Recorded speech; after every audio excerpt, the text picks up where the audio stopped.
Grace and peace, fam. I'm Dr. Brandon McCrae, and welcome to another edition of Wisdom on Wednesday. Today, we'll be continuing our series entitled The Heart of a Worshiper. We've been examining specifically 2 Samuel chapter 6, verses 5 through 15. Now, as we move later into the series, we'll examine that text more critically, but we are building foundation. Last week, I spoke to you specifically about how worship is created in who God is. Worship acknowledges God as he initiates worship. And we talked about worship being an eternal enterprise. Today, I want to continue building principles of biblical worship. We're building a foundation for principles of biblical worship. Our number one conversation point for today is that worship should be centered on God's acts of salvation. Worship, number one, should be centered on God's acts of salvation.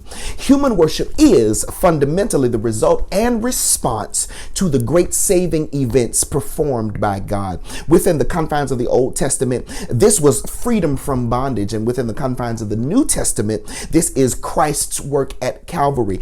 Everything that God has done, and we've seen in Scripture, has been an act of salvation. And our worship should be, number one, centered on God's acts of salvation. Number two, worship is patterned in revelation and response.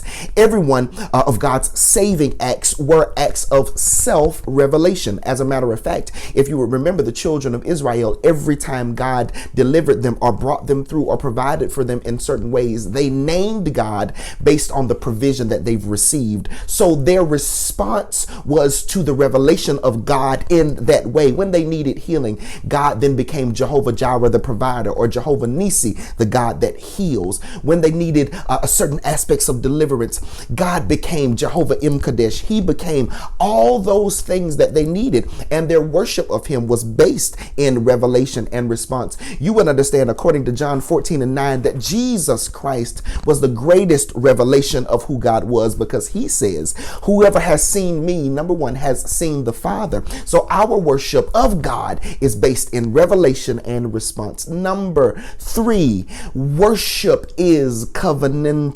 Worship is built on the relationship between God and his people. The scriptures provide ample proof in the lives of Abraham, Isaac, and Jacob, and in their descendants, even in David, as the covenant was expanded. And we, those that are in the new dispensation, or under the new covenant, or under the New Testament of believers, we are a part of the New Testament church. We have based our covenant on the covenant that was left by Jesus Christ in and with his own blood. So today we understood that worship, number one, is centered on God's acts of salvation. Number two, we discovered that worship is patterned in revelation and response. And number three, worship is covenantal. As we close for today, allow me to leave you with this thought.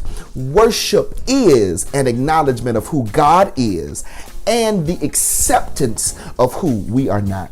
Listen, this has been your boy Brandon McCrae, aka BmacMusik. Do three things for me. I want you to like, share, and to comment on this post, because we want to make something God go viral. And until next time, I want to see your same face in the same space for Wisdom on Wednesday. Listen, holla at your boy.